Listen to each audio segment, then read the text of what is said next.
Ini strategi Bapak Prabowo Subianto. Beliau sudah mengamati betul, kalau beliau tidak melakukan operasi intelijen Sandi Yuda, beliau tidak masuk ke dalam, habis sudah Indonesia.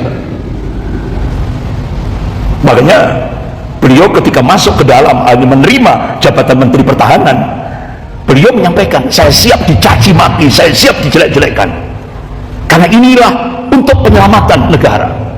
Karena komunis itu sudah mencengkeram Indonesia dari semua lini. Alhamdulillah, akhirnya Pak Prabowo berhasil menyelamatkan Indonesia dari cengkraman komunis ini sampai hari ini. Cuma kita itu harus sabarnya, harus kuat, Pak. Jadi kadang-kadang nggak sabaran ini. Jadi Pak Prabowo ini masih melaksanakan operasi intelijen Sandi Yuda. Tujuannya apa? Beliau ingin, kenapa beliau masuk ke dalam? Itu karena beliau ingin mengetahui rencana strateginya, roadmapnya, peta jalannya, formasi kekuatannya. Itu tujuannya. Tapi kan kita ini kadang-kadang gagal paham. Ini beliau, makanya lihat Pak Prabowo nanti jangan sebulan 2 bulan, lihat setahun 2 tahun. Insya Allah Pak Prabowo akan menampakkan Prabowo yang asli.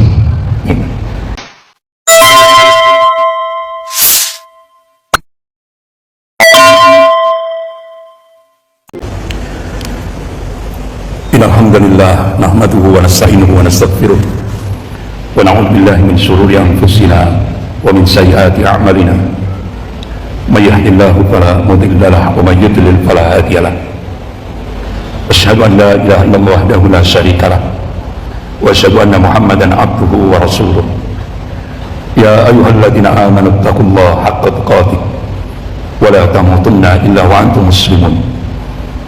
Ya ayuhan nasu taqu rabbakum alladhi khalaqakum min nafsin wahidah wa khalaqa minha zawjaha wa batha minhuma rijalan katsiran wa nisaa'a wattaqullaha alladhi tasaaluna bihi wal arham innallaha kana 'alaykum raqiba. Ya ayyuhalladzina amanu taqullaha wa qulu qawlan sadida yuslih lakum a'malakum wa yaghfir lakum dhunubakum wa may yuti'illaha wa rasulahu faqad faza fawzan azima. Amma ba'd, fa inna asdaqal hadis kitabullah wa khairul hadi hadi Muhammadin sallallahu alaihi wasallam wa syarrul umur muhdatsatuha wa kullu muhdatsatin bid'ah wa kullu bid'atin dhalalah wa kullu dhalalatin finnar. Masyaallah muslimin rahimakumullah, kita melanjutkan tema bahasan kita yang sudah saya sampaikan mulai Jumat pertama, kemudian lanjut Ahad kedua subuh, tentang menyongsong masa depan Islam di Indonesia. Pada saat Ahad subuh kedua beberapa hari kemarin sudah saya sampaikan bagaimana ikhtiar yang saya beri nama ikhtiar kebangsaan dalam kehidupan berbangsa dan bernegara. Kita mulai sejak tahun 1994 di kota Malang. Kenapa? Indonesia ini pilar kekuatannya itu ada 2, TNI dan umat Islam. Ketika TNI dan umat Islam bersinergi, insya Allah banyak problem-problem kebangsaan bisa kita selesaikan. Alhamdulillah, Ahad kedua subuh sudah saya sampaikan begitu panjang lebar tentang ikhtiar kebangsaan sampai malam hari ini. Ini saat saya dipanggil oleh mantan Panglima TNI, yaitu Bapak Jenderal Purnawirawan Gatot Nurmantio. Jadi saat beliau menjabat sebagai Panglima TNI, beliau memberikan statement, benteng terakhir negara kesatuan Republik Indonesia ini adalah umat Islam. Itu yang beliau sampaikan. Saat saya dipanggil oleh beliau di sebuah hotel di Surabaya, saya mendapatkan paparan tentang kondisi Indonesia kekinian. Bagaimana yang paling sangat memprihatinkan, memang saya sudah diwanti-wanti oleh beliau Ustaz, bahkan berkasnya sampai sekarang saya simpan rapi. Ustaz, kami mau minta jangan disampaikan di depan umat itu hal yang rinci, karena itu rahasia negara. Sampaikan saja yang global. Ini. Jadi bapak-bapak, ibu-ibu yang dimuliakan Allah, saat saya di sebuah hotel di Surabaya itu, ini yang global saja. Saat Indonesia sudah berubah kiblat ke Cina, pada saat itu tahun 2014,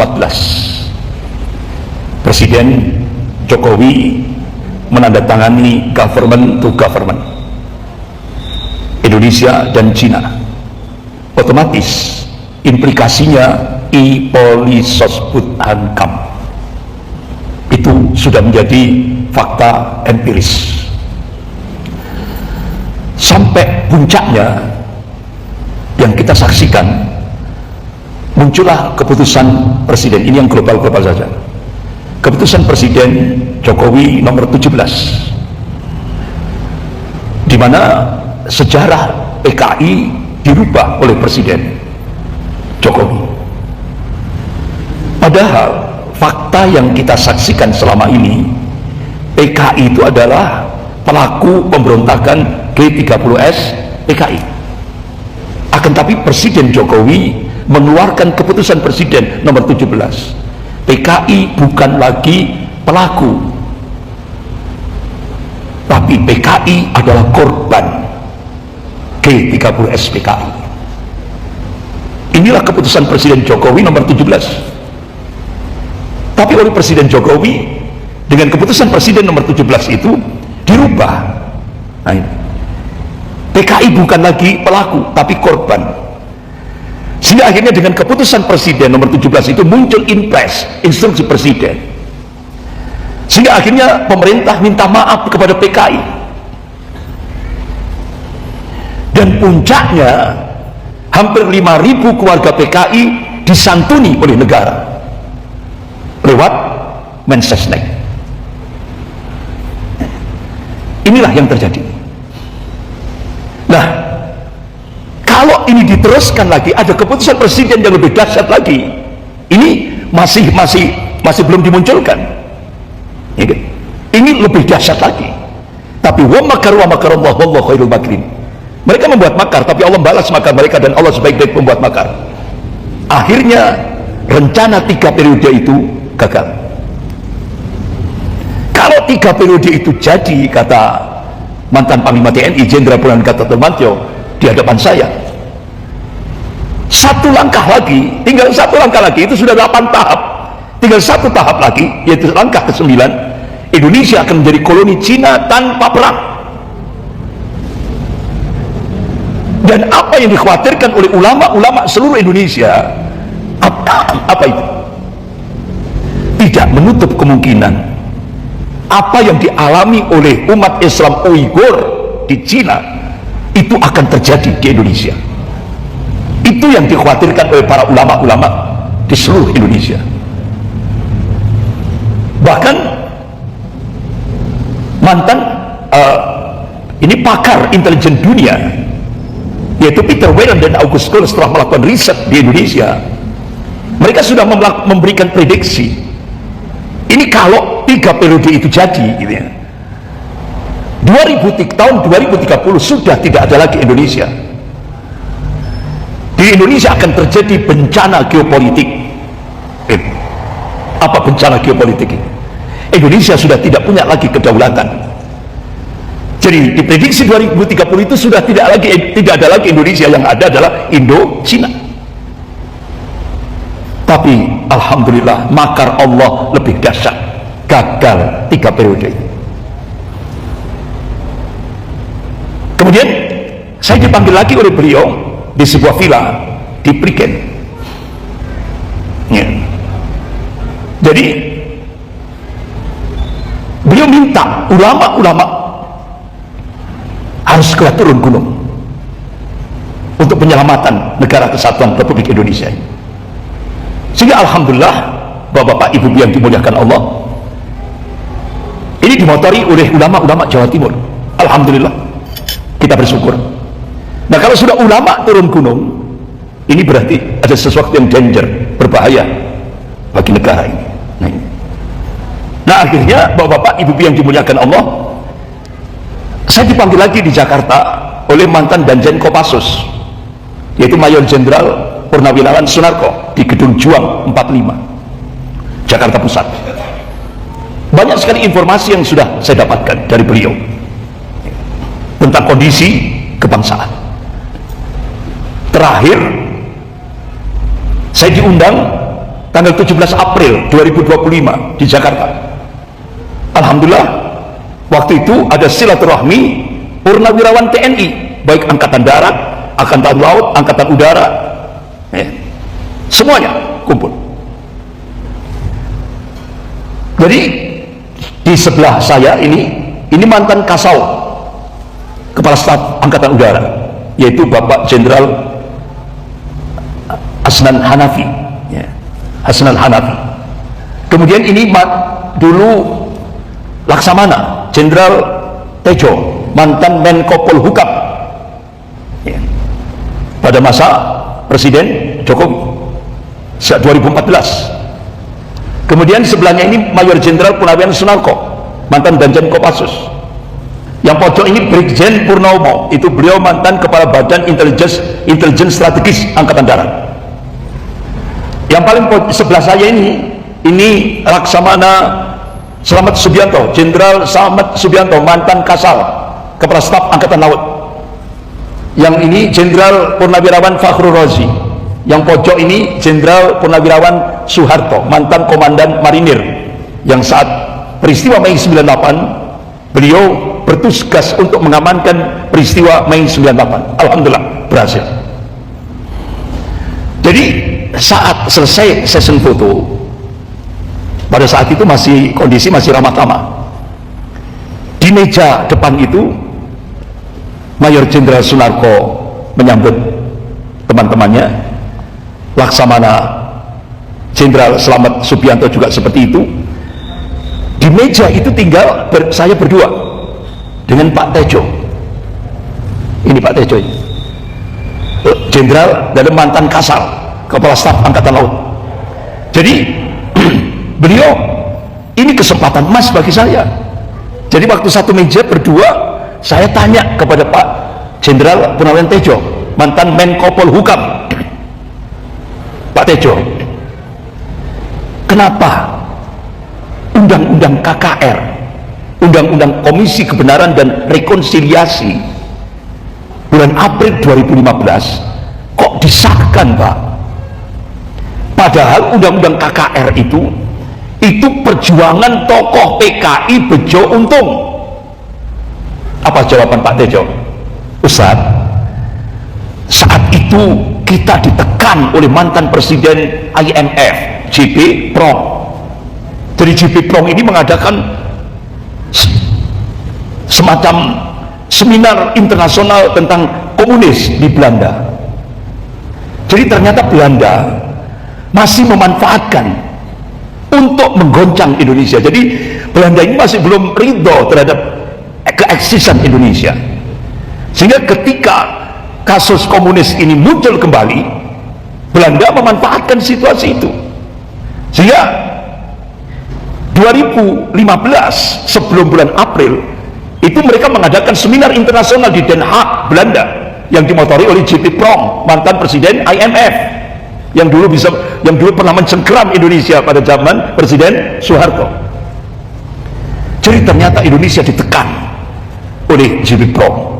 Setelah itu Pak Tejo jujur ngomong di hadapan saya, karena satu meja berdua, Ustaz, di samping kami ditekan oleh Belanda lewat mantan Presiden IMF JP Prong, kami juga ditekan oleh Luhut Binsar Panjaitan, karena hakikatnya beliau itu the real presiden yang real,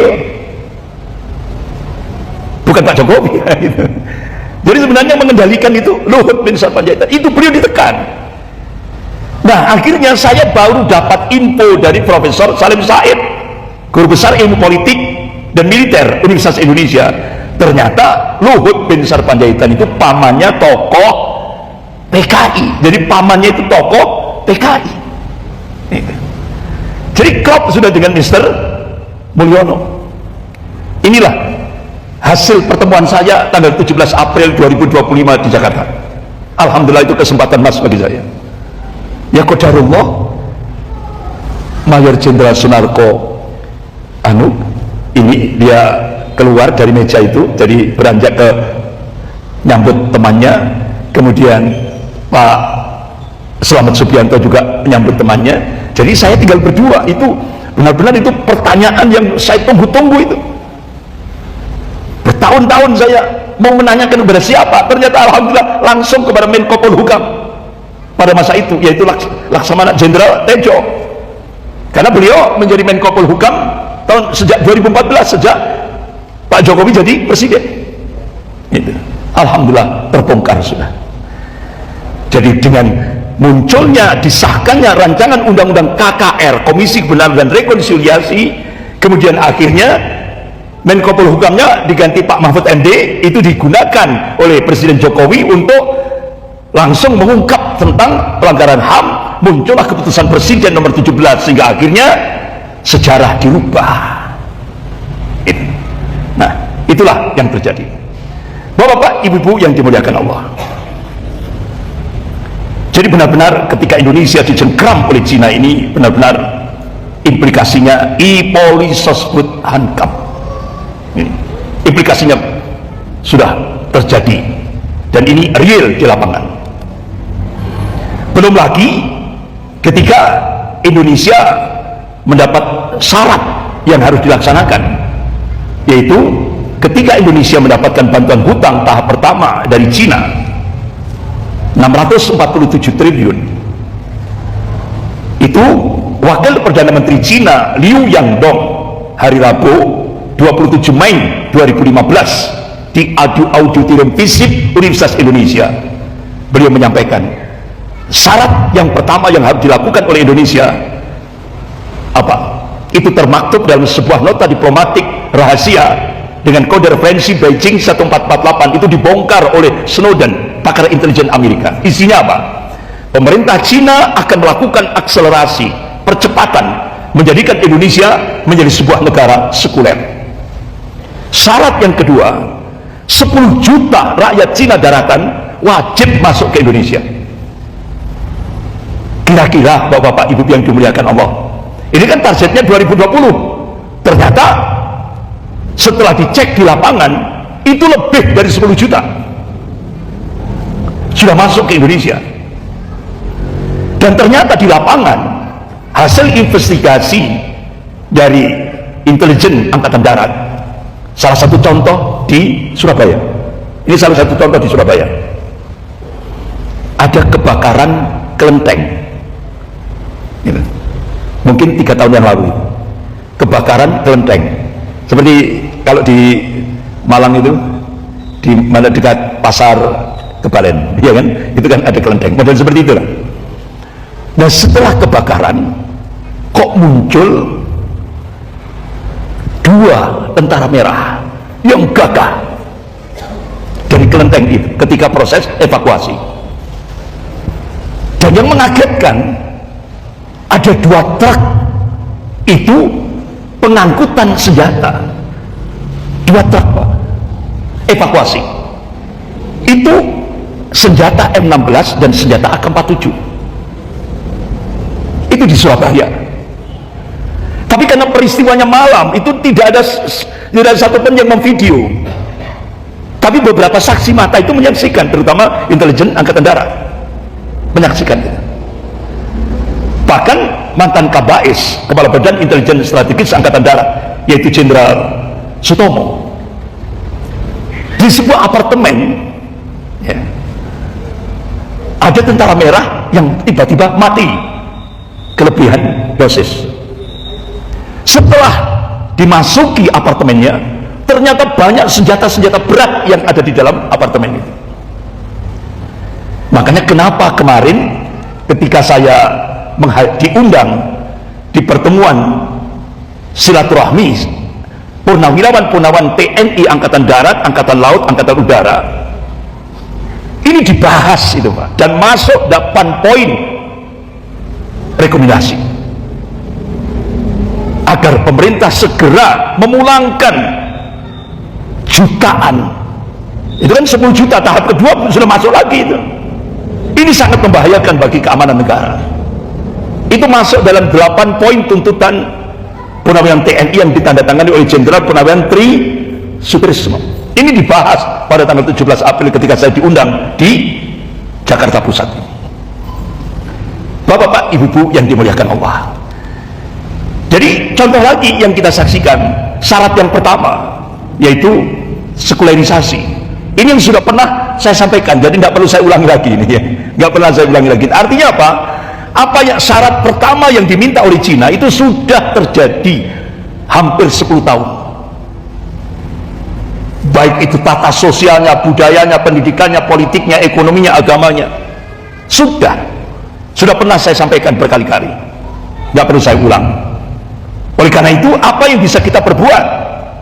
Ayo, mulai dari bapak-bapak, ibu-ibu yang dimuliakan Allah, dari masjid kita bangun sinergi masjid, usratul Islamiyah, keluarga-keluarga muslim, pesantren atau lembaga pendidikan Islam, ini bersinergi untuk membangun tatanan kehidupan yang islami gitu. Kenapa? Karena imperialisme Cina menginginkan kehidupan sekuler itu benar-benar sudah menjadi cita-cita imperialisme Cina. Kalau kehidupan sekuler itu sudah terjadi betul di Indonesia, itu entry point, pintu masuk kebangkitan komunis di Indonesia. Ini hampir, tidak hanya hampir, sudah.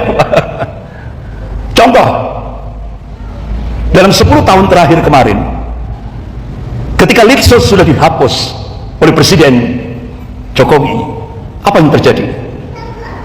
Banyak kader-kader komunis di Indonesia itu bisa menjadi bupati, wali kota, gubernur, bahkan kader Gerwani bisa jadi staf menteri 2 periode di Indasari. Bahkan ada yang jadi kepala staf presiden, Teten Mas Duki, sampai seperti itu. Mereka sudah menguasai pemerintahan, bahkan parlemen. 200 lebih kader komunis itu menduduki DPR RI, hampir mayoritas. Bahkan ketua komisi 9 DPR RI dipegang oleh tokoh Gerwani, yaitu Dr. Ripka Ciptaning. Sampai dia bikin buku, anak PK, aku bangga jadi anak PKI. Bikin buku lagi, anak PKI masuk parlemen ya. Ini fakta. Makanya Profesor Salim Said, guru besar ilmu politik dan militer Universitas Indonesia, membuat, sebelum beliau meninggal, sebelum beliau meninggal, beliau bikin video klip pendek. Isinya apa? Beliau sampaikan, sekarang komunis di Indonesia sudah menguasai pemerintahan, dan komunis di Indonesia sudah melakukan balas dendam terhadap umat Islam dan ulamanya dengan menggunakan kekuasaan. Itulah yang terjadi. Bapak-bapak, ibu-ibu yang dimuliakan Allah. Bahkan yang cukup kita kagetkan, ternyata pergerakan komunis di Indonesia ini sudah berjalan hampir 20 tahun. Bahkan ada salah seorang namanya Dr. Parman, itu bisa jebol UGM. Luar biasa. Ini kerja KKM, kerja di kalangan musuh, itu istilah pergerakan komunis selama 20 tahun. Luar biasa. Jadi ternyata, tapi alhamdulillah kita bersyukur Allah masih menyelamatkan Indonesia. Terjadi pergantian kepemimpinan. Ini strategi Bapak Prabowo Subianto. Beliau sudah mengamati betul, kalau beliau tidak melakukan operasi intelijen Sandi Yuda, beliau tidak masuk ke dalam, habis sudah Indonesia. Makanya Beliau ketika masuk ke dalam menerima jabatan Menteri Pertahanan, beliau menyampaikan, saya siap dicaci maki, saya siap dijelek-jelekkan, karena inilah untuk penyelamatan negara, karena komunis itu sudah mencengkeram Indonesia dan semua lini. Alhamdulillah, akhirnya Pak Prabowo berhasil menyelamatkan Indonesia dari cengkeraman komunis ini sampai hari ini. Cuma kita itu harus sabarnya, harus kuat, Pak. Jadi kadang-kadang nggak sabaran ini. Jadi Pak Prabowo ini masih melaksanakan operasi intelijen Sandi-Yuda, ya kan? Tujuannya apa? Beliau ingin, kenapa beliau masuk ke dalam itu, karena beliau ingin mengetahui rencana strateginya, roadmapnya, peta jalannya, formasi kekuatannya. Itu tujuannya. Tapi kan kita ini kadang-kadang nggak gagal paham, ya. Ini beliau makanya lihat Pak Prabowo nanti jangan sebulan 2 bulan, lihat setahun 2 tahun. Insya Allah Pak Prabowo akan menampakkan Prabowo yang asli. Karena awal-awal kemarin itu beliau masih melakukan operasi intelijen Sandi-Yuda. Artinya yang namanya orang masuk itu kan harus masuk ke dalam, kan harus ngikuti, ya itu, seperti itu. Nah sekarang ketika sudah terjadi perubahan, alhamdulillah kita patut syukuri. Apa yang bisa kita lakukan untuk menyongsong masa depan Islam di Indonesia? Kuncinya apa? Bangun kuatul ummah, kekuatan umat. Ayo kita bangun kuatul ummah, kekuatan umat. Bagaimana? Yang pertama, kembalikan akidah al-wala wal bara di tengah-tengah umat. Bapak-bapak, ibu-ibu yang dimuliakan Allah. Apa itu al-wala? Apa itu al-wala? Al-wala itu masdar dari fi'il waliyah. Kalau dari sisi lughah bahasa, artinya loyalitas, dukungan, kecintaan. Nah, pertanyaannya, kemana wala kita berikan? Allah Subhanahu wa ta'ala memberikan arahan dalam surah Al-Maidah ayat 55 sampai 56. Allah berfirman, a'udzubillahi minasyaitonir rajim, innama waliyukumullahu wa rasulahu walladzina amanu alladzina yuqimuna sholata wa yu'tuna zakata wa hum raki'un. Innama, ini bentuk takkid, penegasan.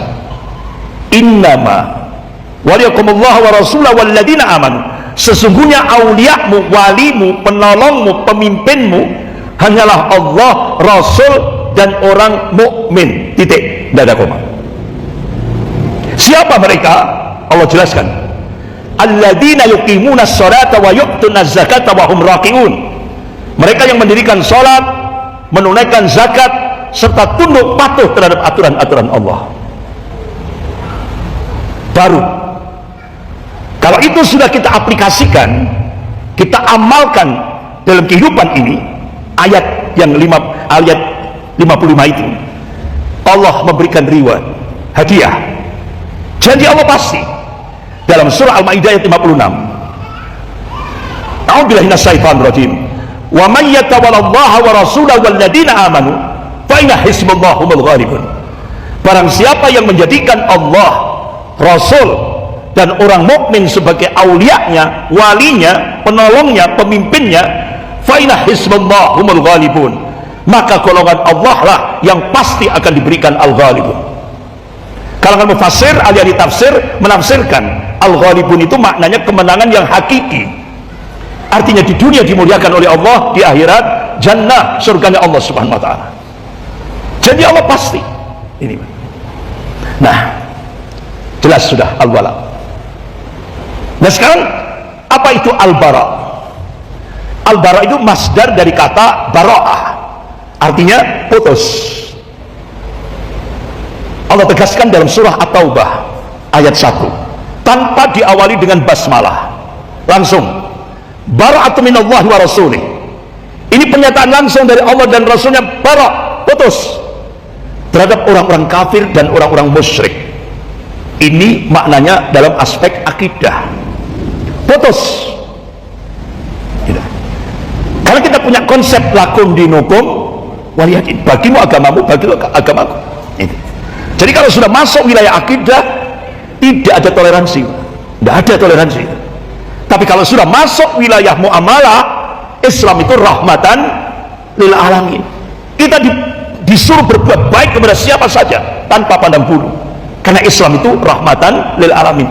Tapi kalau sudah masuk wilayah akidah, tidak ada toleransi, karena akidah itu tauqifiyah, sesuatu yang harus ditetapkan dengan dalil, yaitu Al-Quran dan As-Sunnah. Makanya akidah itu ya roto atas, ya kan, hitam putih, tidak ada grey, tidak ada abu-abu. Nah, seperti itu. Nah, sekarang setelah kita memahami apa makna al-wala, kepada siapa kita berikan wala, loyalitas, apa makna al-bara, kepada siapa kita bara, gitu. Penolakan sudah jelas. Nah, sekarang apa fadilahnya, keutamaannya ketika kita mengamalkan akidah al-wala wal bara. Rasulullah bersabda, qala Rasulullah sallallahu alaihi wasallam, man ahabba fillah, barang siapa yang mencintai karena Allah, wa abghadha fillah, dan membenci karena Allah, wa wala fillah, dan memberikan wala, loyalitas karena Allah, wa ada fillah, dan memusuhi karena Allah, fa innama tunadu wilayatullah bidzalik, maka sesungguhnya wilayatullah, kewalian Allah itu baru bisa kita dapatkan ketika kita mengamalkan al-wala wal bara. Itu perintah Rasulullah sallallahu alaihi wasallam. Rasulullah tegaskan lagi, walan tajida a'dun ta'mal iman wa in kasarat salatu wa shaumu hatta yakuna kadzalik. Sabda Rasulullah, seorang mukmin, kata Rasulullah, tidak akan bisa merasakan lezatnya iman sekalipun dia banyak sholatnya, banyak puasanya, hingga dia mengamalkan al-wala wal bara. Makanya kalangan ahli-ahli tafsir sampai menghitung ayat-ayat yang paling banyak dalam Al-Quran. Ranking pertama la ilaha illallah, ranking kedua al-wala wal bara. Ini sesuatu yang penting, sampai Rasulullah memberikan penegasan seperti itu. Walan tajida a'dun ta'mal iman wa in kasarat salatu wa shaumu hatta yakuna kadzalik. Seorang mukmin itu tidak akan bisa merasakan lezatnya iman, kata Rasulullah, ya kan, sekalipun dia banyak sholatnya, banyak puasanya, hingga dia mengamalkan al-wala wal bara. Oleh karena itu Rasulullah tegaskan, kalau Rasulullah sallallahu alaihi wasallam, awthaqu ural iman adhubbillah wal bughdu fillah. Ini hadis sahih. Jadi tali ikatan iman yang paling kuat itu, kata Rasulullah, al-hub fillah wal bughdu fillah, cinta karena Allah dan benci karena Allah, al-wala wal bara. Bapak ibu yang dimuliakan Allah, kenapa? Coba kita lihat realitas di lapangan. Ini realitas di lapangan. Kenapa sekarang ini di tengah-tengah umat Islam di Indonesia kok muncul fenomena wala, ketaatan kepada orang-orang kafir? Why, kenapa? Gitu. Berarti akidah wala wal baraknya tipis, sehingga di tengah-tengah umat Islam sekarang ini muncul wala kepada orang-orang kafir, fenomena ketaatan pada orang-orang kafir. Contoh, umat Islam dipaksa untuk mengadopsi hukum dan undang-undang kafir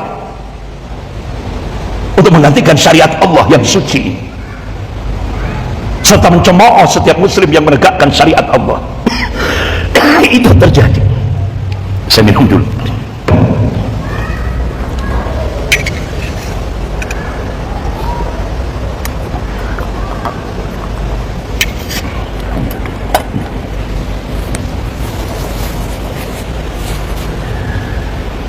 Bapak-bapak, ibu-ibu yang dimuliakan Allah,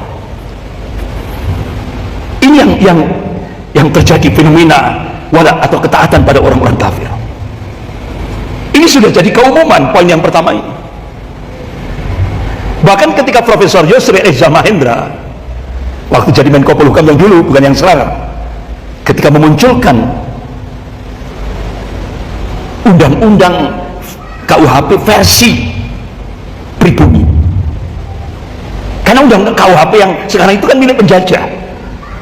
79 tahun Indonesia merdeka itu masih pakai undang-undang penjajah KUHP. Nah, ketika Profesor Yusril dulu zaman apa? Zaman Pak SBY apa zaman Pak SBY kalau tidak salah. Sebelumnya itu. Ketika memunculkan KUHP baru versi pribumi, ya Allah, itu pakar-pakar hukum lulusan Leiden Belanda, termasuk Adnan Buyung Nasution yang lulusan Belanda. Marah semuanya. Gongnya terakhir Gus Dur terakhir itu. Sehingga akhirnya KUHP versi pribumi gagal. Sehingga sampai sekarang 79 tahun Indonesia merdeka, kita masih pakai undang-undang penjajah sampai sekarang. Kita dipaksa untuk menerima undang-undang kafir. Bahkan kalau ada seorang muslim ingin tatbik syariah, dicemooh, radikal, apalagi macam-macam sudah, garis keras dan sebagainya. Yang kedua, poin yang kedua, ketika orang-orang kafir memunculkan gerakan global war on terrorism ini dan propaganda sekuler, pluralisme, liberalisme, ya kan, ini banyak umat kita memberikan dukungan, ya. Ini yang benar-benar menjadi keprihatinan kita, ya. Kenapa ini bisa terjadi? Walak baroknya tipis sekali. Bahkan sampai poin ketiga, ketika ada Ihya Sunnah, mereka mencoba menanamkan keraguan-keraguan, subhat terhadap sunnah Rasulullah SAW dengan mendiskreditkan sunnah serta para ulama sunnah dengan stigma radikal. Yang sunnah dituduh radikal. Ini terjadi beberapa tahun kemarin. Inilah makanya kenapa ini menjadi PR kita. Mengapa kita harus kembalikan akidah al-wala wal bara. Poin yang kedua, apa yang bisa kita lakukan untuk menyongsong masa depan Islam di Indonesia setelah kita mengembalikan akidah al-wala wal bara di tengah-tengah umat? Dan alhamdulillah sekarang sudah tren di beberapa kota-kota di seluruh Indonesia untuk mengkaji kitab al-wala wal bara. Alhamdulillah, kita bersyukur. Sudah, artinya di beberapa tempat, di beberapa daerah di seluruh Indonesia, alhamdulillah. Bahkan kitab al-wala wal bara itu sekarang diterbitkan dalam edisi Lux, Pak. Itu. Jadi alhamdulillah kita bersyukur. Itu yang menjadi kekuatan umat ke depan. Yang kedua, ayo kobarkan semangat jihad, semangat perjuangan fisabilillah di jalan Allah, seperti yang telah ditegakkan oleh Rasulullah SAW dan sahabatnya. Kenapa? Rasulullah mengingatkan, qala Rasulullah SAW, idza tabayya'tum bil aina wa akhatum adnabal baqari wa raditum bil jar'i. Jika umat Islam, ya, muamalahnya dengan cara-cara al-ainah. Al-ainah itu salah satu sistem riba. Wa akhatum adnabal baqari wa raditum bil jar'i. Ini bahasa kinayah, kiasan. Jika umat Islam memegang ekor-ekor sapi, ridho dengan bercocok tanam, apa maknanya ini? Artinya disimpulkan maknanya, jika umat Islam muamalahnya dengan sistem riba dan umat Islam sibuk dengan dunia, wa taraktumul jihad fisabilillah, umat Islam meninggalkan al jihad fisabilillah, perjuangan di jalan Allah, salatum alaikum dullah, kata Rasulullah, Allah akan turunkan kehinaan. Dan itu sudah terjadi di Indonesia dalam semua lini kehidupan. La yanju syai'ah, sedikit pun Allah tidak akan mencabut dari kehinaan itu, hatta tarji' ila dinikum, hingga kalian kembali kepada agama kalian. Sebagian ulama-ulama hadis ketika menafsirkan tarji' ila dinikum itu maknanya, jika umat Islam, kalau kita korelasikan di Indonesia, jika umat Islam di Indonesia bangkit semangat jihadnya, semangat perjuangannya, baru Allah akan cabut dari kehinaan itu. Alhamdulillah sekarang ulama-ulama sudah turun gunung, semangat jihadnya sudah alhamdulillah bangkit. Makanya hikmahnya Allah munculkan Pak D, Bude ya kan, itu ternyata supaya umat Islam tidak tidur, bangkit semangat jihad. Itu yang ditunggu. Alhamdulillah sudah bangkit. Nah, kemudian yang ketiga, ayo lakukan i'dad, persiapan di tengah-tengah lemahnya kaum muslimin ini. Sebagaimana Allah ingatkan dalam surah Al-Anfal ayat 60, a'udzubillahi minasyaitonir rajim, wa'idul lahum mastata'tum min quwwah, siapkan Kekuatan apa saja untuk menghadapi mereka. Siapkan untuk menghadapi mereka itu kekuatan apa saja yang yang kamu lakukan. Nah, bapak-bapak, ibu-ibu yang dimuliakan Allah, semua mufassir, ahli tafsir sepakat, manakala ada satu ayat di dalam Al-Quran ditafsiri sendiri oleh Rasulullah, semua mufassir sepakat tidak boleh ada penafsiran yang lain. Itu sudah kesepakatan mufassir. Jadi kalau ada satu ayat dalam Al-Quranul Karim ditafsiri sendiri oleh Rasulullah, tidak boleh ada penafsiran yang lain.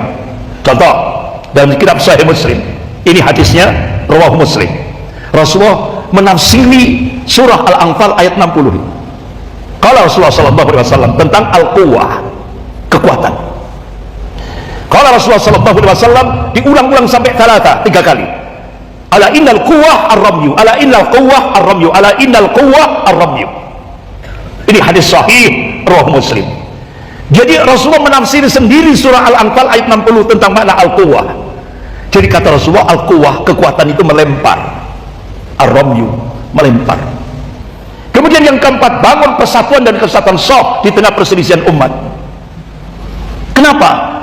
Ketika Indonesia sekarang dicengkeram oleh imperialisme Cina, 9 naga, bapak-bapak, ibu-ibu, gerocok pendanaan berapa? Hampir 20 triliun untuk adu domba, divide et impera. Itu terjadi di Indonesia. Makanya ayo dari masjid kita persatukan, kita kesatuan, bangun persatuan dan kesatuan shaf. Kenapa? Allah memberikan arahan, a'udzubillahi minasyaitonir rajim, wa'tasimu bihablillahi jami'an wa la tafarraqu. Dan dalam kalian berpegang pada tali agama Allah, yaitu adinul Islam, wa la tafarraqu, jangan kalian berpecah belah. Bahkan Rasulullah memberi wasiat, kalau Rasulullah SAW, al-jama'atu rahmatun wal furqah adabun, bersatu itu rahmat, berpecah itu adalah adab. Itu hadis riwayat Ahmad. Itulah wasiat Rasulullah, bersatu itu rahmat, berpecah itu adalah adab. Ini hadis sahih rawahu Ahmad. Tapi yang sering disampaikan oleh para ustadz, ya kan, para khotib, bukan hadis yang sahih ini. Yang sering kali disampaikan bahkan sampai di stasiun-stasiun televisi, apa ini? Bukan hadis itu, Pak.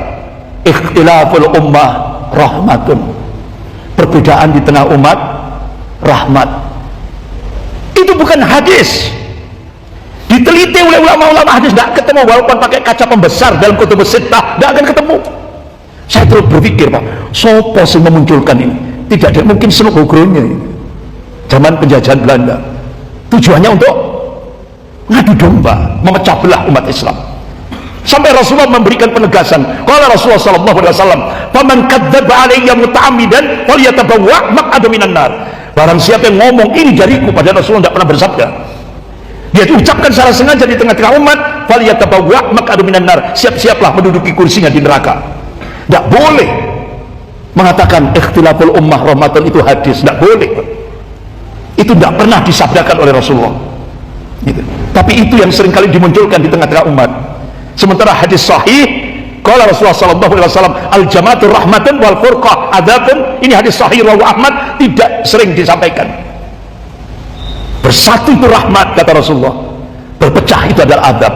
Nah, kalau hadis sahih ini terus disampaikan, umat ini tidak akan berani pecah, karena pecah itu adalah adab.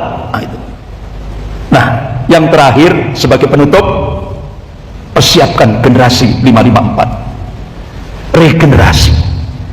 Kenapa? Karena kita pikir kita bakal mati. Apalagi Rasulullah sudah ngasih kabar, rata-rata umur umatku baina sittin wa sab'in, antara 60 sampai 70. Oleh karena itu, regenerasi, ciptakan kader, ciptakan kader, ciptakan kader. Sehingga kalau kita mati sudah terus connect, artinya benar-benar langsung refleks, ada yang terus melanjutkan estafet perjuangan kita. Kenapa? Rasulullah sudah memberi contoh, sebelum beliau meninggal, beliau sudah menciptakan kader ini. Nah, inilah yang disebut dengan generasi 554. Dan nanti di rumah dibuka surah Al-Maidah ayat 54. Ini kader yang harus kita siapkan. Generasi Al-Maidah ayat 54. Inilah yang disebut dengan generasi Rabbani, Generasi yang semua aktivitasnya, pola pikirnya rujuk ilal Quran was sunnah. Apa karakternya? Karakter yang pertama, yuhibbuhum wa yuhibbuna. Mereka dicintai oleh Allah dan mereka mencintai Allah. Karakter yang kedua, adillatin 'alal mu'minin, rendah hati terhadap sesama mukmin. Karakter yang ketiga, aizzatin 'alal kafirin, tegas terhadap orang-orang kafir dalam aspek akidah. Karakter yang keempat, yujahiduna fi sabilillah wa la yakhafuna laumata laim. Mereka senantiasa berjuang di jalan Allah dan tidak takut terhadap celaan orang-orang yang suka mencela. Karakter yang kelima, mereka punya al-wala wal bara yang jelas, tidak samar. Inilah generasi 554. Minim, jadikan anak-anak kita menjadi generasi Rabbani seperti termaktub surah Al-Maidah ayat 54. Mereka inilah nanti di akhir zaman sering disebut dengan At-Taifah Al-Mansurah, kelompok yang akan ditolong oleh Allah, kelompok yang dipersiapkan oleh Allah untuk menghancurkan bangsa Yahudi sehancur-hancurnya. Ini Pak, generasi 554. Mudah-mudahan apa yang kita bahas mudah-mudahan mendapatkan ridho dari Allah Subhanahu wa taala. Amin ya rabbal alamin. Lebih kurangnya saya mohon maaf. Yang sebesar-besarnya kita akhiri dengan bacaan hamdalah dan doa kafarat majelis. Alhamdulillahirabbil alamin. Subhanakallahumma wa bihamdika asyhadu an la ilaha illa anta astaghfiruka wa atubu ilaik. Wabillahi taufik wal hidayah. Wassalamualaikum warahmatullahi wabarakatuh.